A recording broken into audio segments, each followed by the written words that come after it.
Yo, what's up, homies? It's your boy, Lotar, aka FabvL, and today we're gonna be doing something different. I'm gonna be doing these reviews at the end of every little series I do. Little series, I say, it's the big focus series.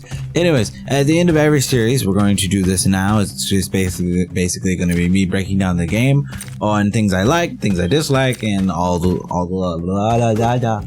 works.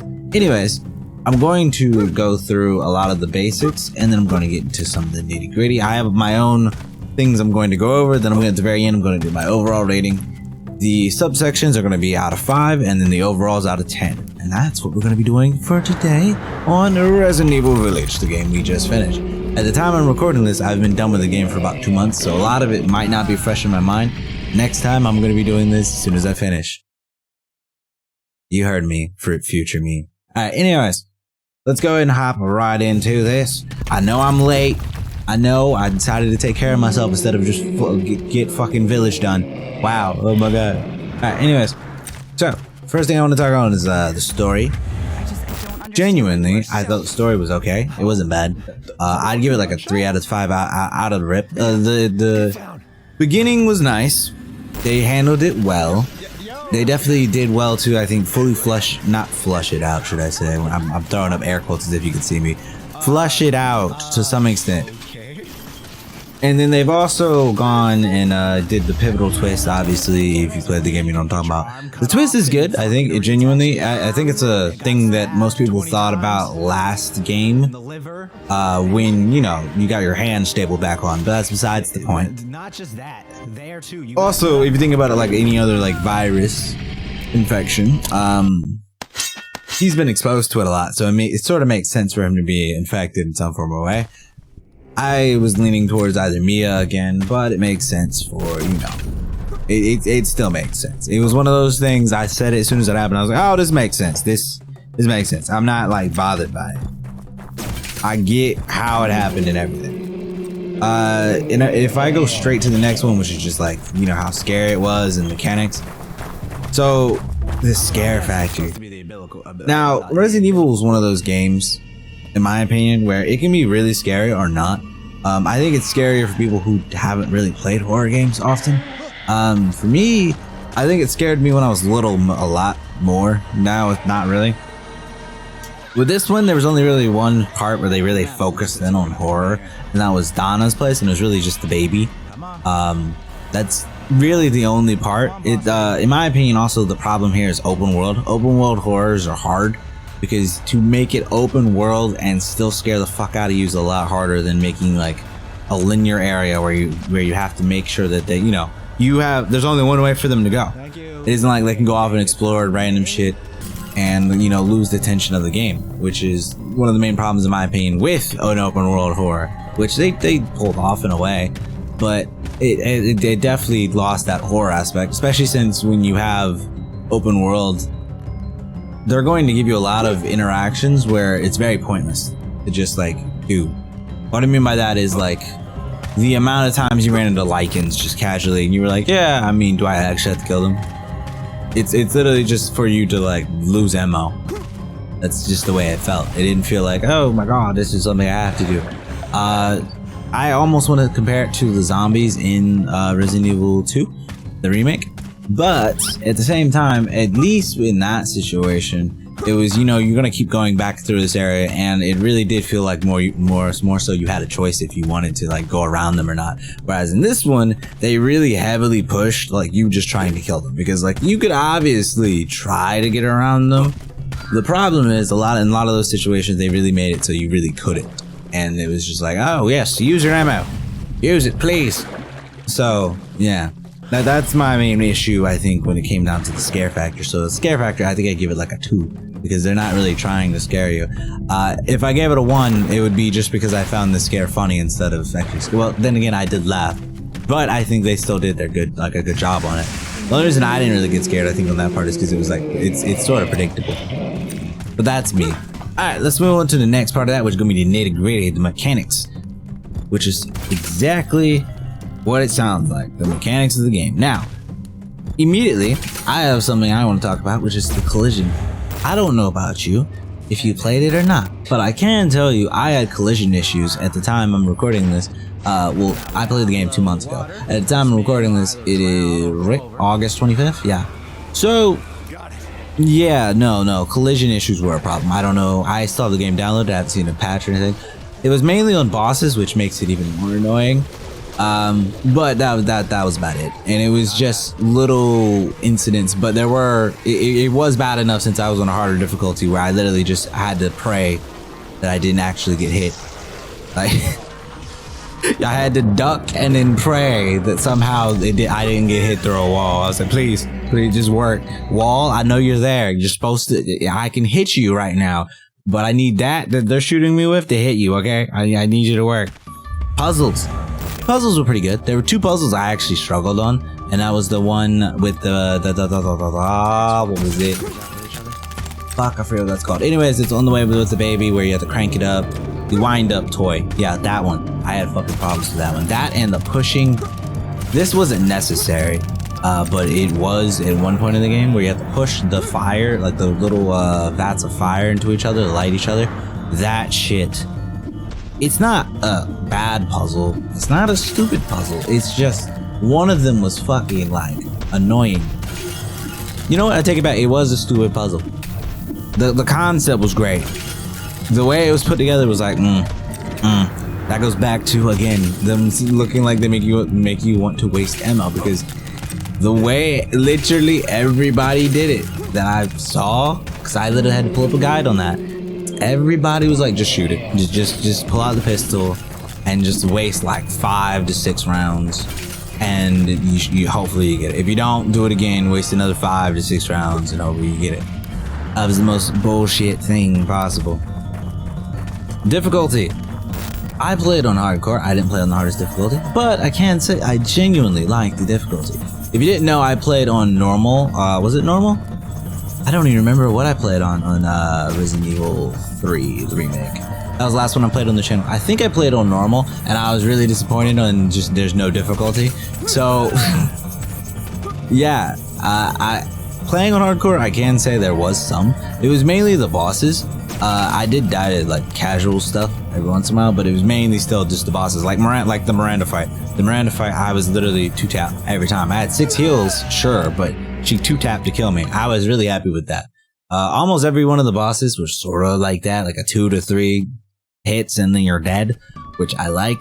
The little guys, yeah, no, yes and no, I don't know. They're really easy to get around later. Well, at certain points, it really depends. The Lycans aren't. And those are the ones I was talking about earlier, and they're trying to go open world. They're like, oh, explore the village and run into these fuckers and just having this annoying little, run in and waste your ammo. Yeah. Boss fights. I just brought it up. In my opinion, the Donna boss fight is the most creative. I didn't say the best. And I know someone's gonna be like, bro, it's just hide and seek. Yes, I know. However, the reason why I'm giving it most creative is because I'm not giving one boss fight 2 awards. Okay. The best boss fight, I think, is still Heisenberg's, without a doubt. It was just the most epic one that they had of the group. They were just like, you know what? We're just gonna go all over the top with Heisenberg's. Miranda's was cool, but I'm not gonna say anticlimactic. That wasn't the word. That's not the word I'm gonna use. I definitely say in terms of epicness, if you don't count the cutscene that follows it, which obviously, you probably do. Yes and no, right? For like the epic factor, like it felt great, in my opinion, to fight. But it's also one of those like, compared to like Heisenberg, epic wise, I wouldn't put it up there. If I had to rank the boss fights, like off the dome right now, I'd probably say Heisenberg's number 1. Number 2, I'd probably do. I'm debating in between the Miranda fight and the Donna's, and then the fish fight, which is the the fucking collision, and then of course there is Demetrius. I'd actually put hers above Moray. Moray was the most annoying one, probably, because of his fucking collision. Probably that order. I think I might drop Miranda down a tier. Yeah, and that would be like the order for the boss fights, in my opinion. But that, you know, opinion, I like the Donna one because it's different, you know? It isn't like, oh shit, let's just go kill it. Nah, I do wish they upped the timer. It probably is upped on insane, and it might be on hardcore. I just didn't notice it. I did get attacked, but I didn't die to her. I just used intuition and somehow got her and literally didn't die, and I was like, what the fuck? Next, let's compare it to other Resident Evils. Now, let me go and get this out of the way immediately. I can't compare it to Resident Evil 4. I haven't played Resident Evil 4. Or if I did, I don't remember it. I started playing Resident Evil or rated M games at a very young age. I really shouldn't have, but I did.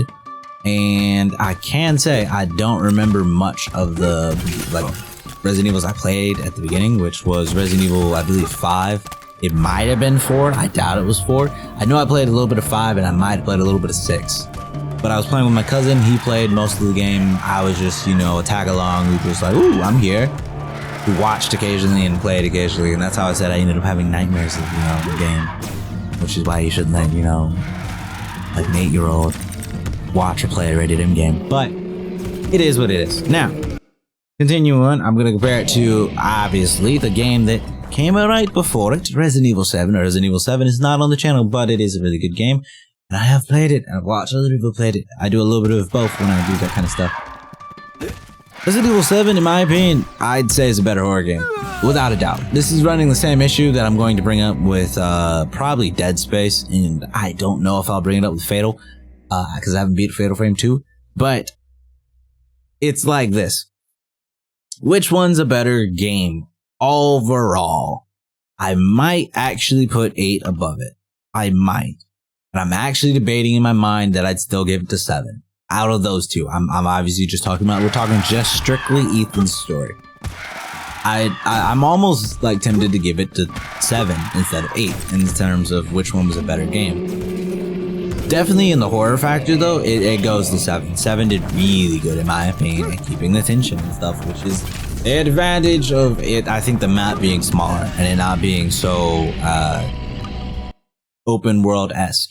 It wasn't super open world, you know what I mean? I know I keep throwing that term around, but when most people, when they think open world, they think of like Prey, sort of. I know it wasn't like open all over the fucking place, but it definitely, I think they scaled it up, and then they realized that there's not a lot of anything here, so they just tried to add in like mobs for you to fight. So you like, and then throw them and make sure that you have to fight them instead of like trying to get around them. So that was just my issue. 7, I'd still say, I'm gonna give 7 the better game. I don't know. That's just me. I'm pretty sure there's gonna be debates about that one. I'd still say 7's a little bit better than 8. That's my opinion. Comparing it to the other Resident Evils I have played and I fully remember, such as Resident Evil 2, Resident Evil 3, I didn't play 0 or 1. Definitely better than 3. Definitely 3 is short, in my opinion. And as much as it falls in the same problem I had with 3, which is like it's super action. Action horror is cool and all, but that's just not my favorite type of horror. When I play a horror game, I'm trying to get scared, which is also why I had a problem with Evil Within. And I'm talking and thinking about returning back to that to give it a second chance, which I haven't played it since launch. So yeah. It'll be interesting. It's one of those things where I just don't know where I fully stand on the spectrum of it, you know what I mean? I'm one of those horror heads who doesn't like action horror to some degree. I'm okay with action in a horror game, but when it overtakes the horror side and it's not like scary anymore, you reach like a problem in my opinion, because it's like you're breaking out of your genre. And even though I know horror doesn't always mean scary, it means like dark stuff. It's just I've always associated with, you know, fucking trying to get myself scared, stuff like that. If we compare it to the standards of the franchise, I think it falls in line just about with the franchise. Like I said, I can't talk about certain games, obviously, but I can definitely say from the ones I've played that it does follow sort of suit of Resident Evil. They definitely kept a lot of their classic features. I know this one borrowed a lot of stuff from 4, so like I said, I can't really talk on that matter, but I can fully talk on the things that can.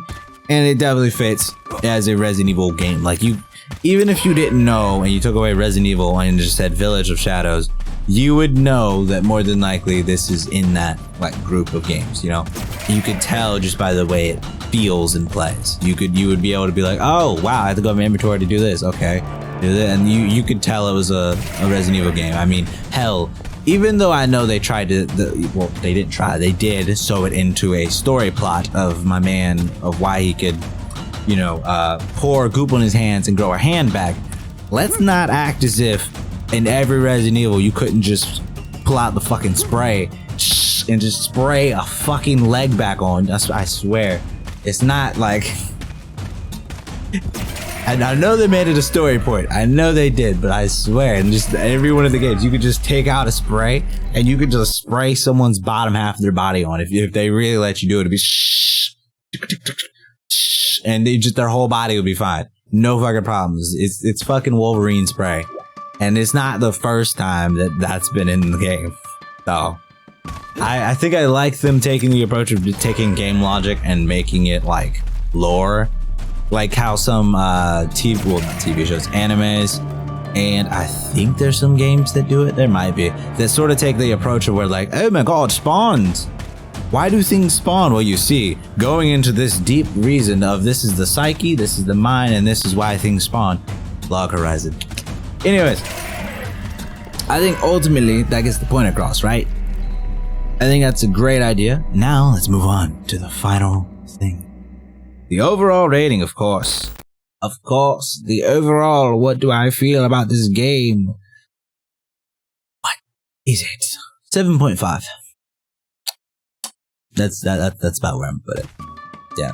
I didn't want to put a 0.5 on here. Cause you know, obviously that means I have to do 0.5s later on. And I'm one of those people who, I like decimal, sure. But I'd rather just have it be flat. And then I kept teetering back and forth from between 8 and 7. And my mind was just like 7.5, without a doubt. Because when I think 8, I'm thinking the game like pulled off some shit that I wasn't expecting. And no offense, Village, it didn't do that for me. That's just me personally. But it's still a good game, you know what I mean? Like, if you want to know how I rate this, because I'm gonna, like I said, it's gonna be like a little series. So like 7 to 9 is like good game. 9 and 10. If I ever give a game that, it's like I just loved it for some god knows reason. And I'm like in love with the game or the franchise, and I'm like, oh my god. So you can ignore that. There'll be a lot of bias in the times I go, it's an excellent game. Decent is going to be like your 4 to 6, and if it's a 1 to 3, it's probably either outdated, which I'm probably going to give 2 ratings on those type of games, like older ones, like Fatal Frame, or I'm going to give it like it's like a wonky game, as in like there's just a lot of stuff that's all over the place. But overall, I think that's about it I had to say about the game. That's my last little thoughts on the game. I could definitely go on and on about stories and stuff, because I'm one of those people who loves to get into the lore and stuff too, so there's that. But I'm not gonna do that on this video. This will be the last video on Resident Evil Village until the DLC comes out, so it'll be interesting. Until then, I will see you guys next Low Tide. Suck my dick, little bitch, or I'll come and sling your throat. Won't take shit, flick my wrist, turn a demon to a ghost. Keep possessed, can't resist, now it's keep it close. Won't take shit, flick my wrist, turn a demon